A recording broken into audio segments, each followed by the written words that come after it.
Well, I went to the self-development section while I was in lockdown. Just picked out a book. It's pretty thick. It was called Unlimited Power by Tony Robbins. It was a really good book. Finished that book. It had all kinds of like little worksheets in the book. I was doing everything. I didn't have nothing to do. Like I said, I'm on lockdown, 24 hours, can't do nothing. All you do is sit in your bunk and just do whatever.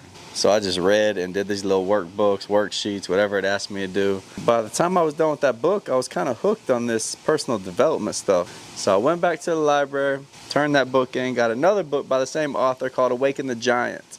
Awaken the Giant was the same type of book, different worksheets, different work type of books, but it still like just opens your mind to different things. And I learned a lot through those books because I didn't know too much besides selling drugs and barely making it through high school.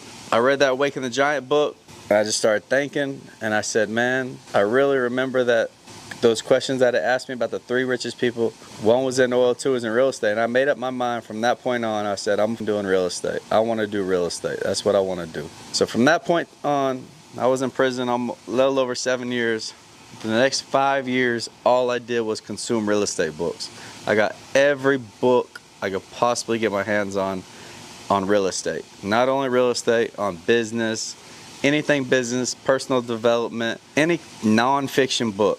I didn't really like fiction books. I like non-fiction. I wanted to learn. I used that time that I was locked down and in prison, the whole time I was down, for the next 5 years to just read and study like it was college. Those books opened my eyes and like let you know that there is another route. You can do it. You got to believe in yourself. You got to visualize, and you just got to make it happen with no plan Bs, right? You got plan A and you're going to stick to it until it succeeds.